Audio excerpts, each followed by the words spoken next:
Oke, setelah ngeluarin keyboard versi full size-nya yaitu Razer Black Widow V3 Pro, Razer balik lagi ngeluarin produk yang sama tapi dengan form factor yang lebih kecil atau bisa kita bilang paling kecil karena ukurannya lebih kecil daripada TKL atau 10 keyless. Yap, kenalin ini Razer Black Widow V3 Mini.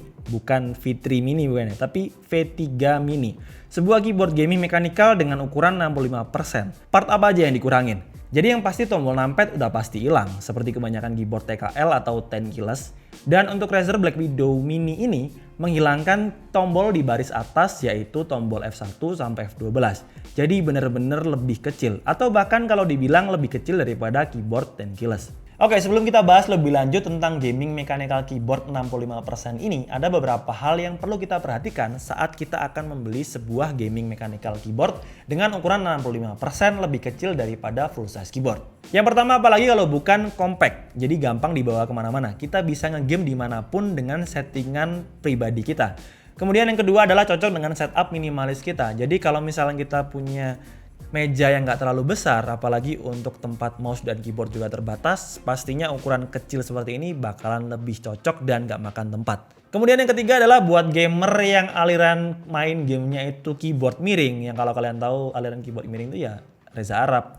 Main gamenya itu pasti miring kayak gini. Kalau pakai full size keyboard jadi sulit karena bagian numpadnya bakalan mentok ke bagian dada. Kalau menggunakan keyboard mini seperti ini, pastinya bakalan cocok dengan style bermain keyboard kalian. Dan sebelum kita bahas harganya, yang pastinya bikin kita langsung cek saldo ATM kita. Lebih baik kita bahas dulu untuk build quality dan beberapa fitur dari gaming mechanical keyboard dengan ukuran 65% ini. Nah, Black Widow V3 Mini ini secara build quality sama dengan kakaknya yaitu Black Widow V3 Pro. Yaitu pada bagian bawah menggunakan material plastik, kemudian pada bagian atas materialnya metal aluminium. Yang pasti kerasa solid. Cuman punya berat itu 715 gram dan sama-sama punya logo di bagian tengah yang bisa menyala RGB. Terus seperti biasa pada bagian bawah terdapat keyboard fit, terus ada adjusternya bisa di-adjust dari 6% sampai 9%. Cuman bedanya ada pada bagian bawah. Kalau versi full size-nya cuman terdapat beberapa keterangan dari produk tersebut. Gak ada aksen apapun.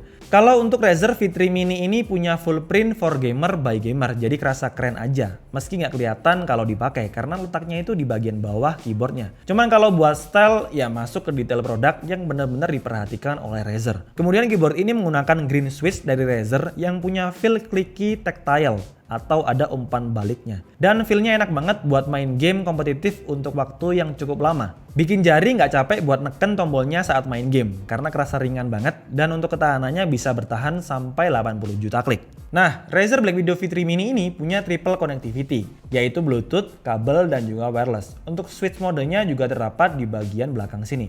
Untuk konektivitas kabelnya udah pakai Type-C, jadi lebih simpel dan gampang aja menyesuaikan dengan kabel yang kita punya.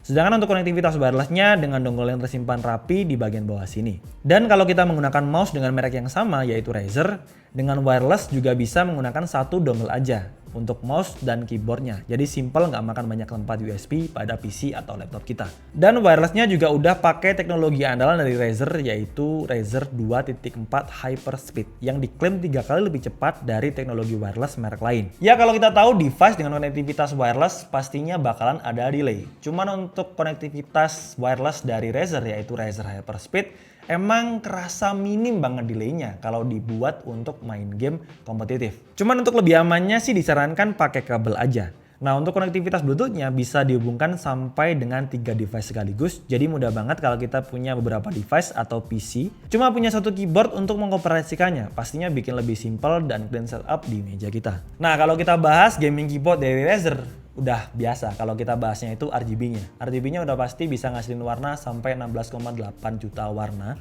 Kemudian untuk bagian capsnya udah pakai double shot keycap ABS yang bisa bikin umurnya itu lebih lama dan bikin tulisan huruf maupun angkanya itu bisa bertahan dalam jangka waktu yang cukup lama. Lebih baik kita bahas aja kalau kita punya gaming keyboard sekecil ini, gimana cara gantiin fungsi tombol yang dihilangkan. Jadi kalau kita lihat lebih detail di bagian deret tombol Y, G, dan juga V, bagian sampingnya itu terdapat icon untuk fungsi lain dari tombol yang tertulis di atasnya. Jadi untuk memanfaatkannya tinggal menekan tombol Fn kemudian baru menekan tombol tersebut. Jadi misal pengen atur brightness dari keyboardnya, kita bisa menekan tombol Fn kemudian G atau H. secara bersamaan. Atau kita pengen dapetin fungsi F1 sampai F12, kita bisa tekan tombol Fn dulu, kemudian menekan tombol 1 sampai plus. Jadi meski beberapa fungsi tombol dihilangkan, kita tetap bisa mengakses beberapa fungsi tersebut dengan bantuan tombol Fn. Saat kita butuh untuk kegiatan selain ngegame, jadi misalnya mengetik, dan kurang lebih suaranya bakalan seperti ini saat digunakan untuk mengetik atau bermain game.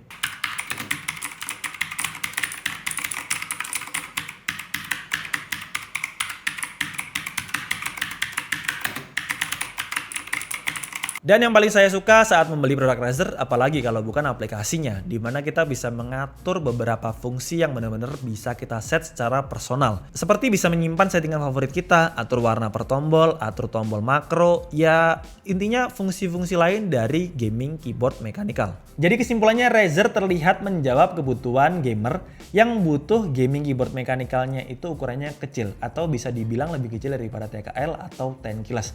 Tapi dengan memangkas beberapa tombolnya, Razer tuh nggak memangkas harganya. Harganya masih di angka 3,7 juta. Gimana? Langsung cek saldo kan? Sama. Saya juga waktu dengar harga dari keyboard ini. Tapi balik lagi, sebuah brand kalau bikin produk pasti ada pangsa pasarnya. Jadi buat kalian yang tertarik, langsung aja cek link pembelinya di bagian deskripsi. Dan segitu aja untuk video kali ini. Jangan lupa like videonya jika suka, dislike aja kalau kurang suka, dan tulis pendapat kalian di kolom komentar. Support terus DKID dengan cara subscribe. Sampai ketemu di video selanjutnya. Bye-bye.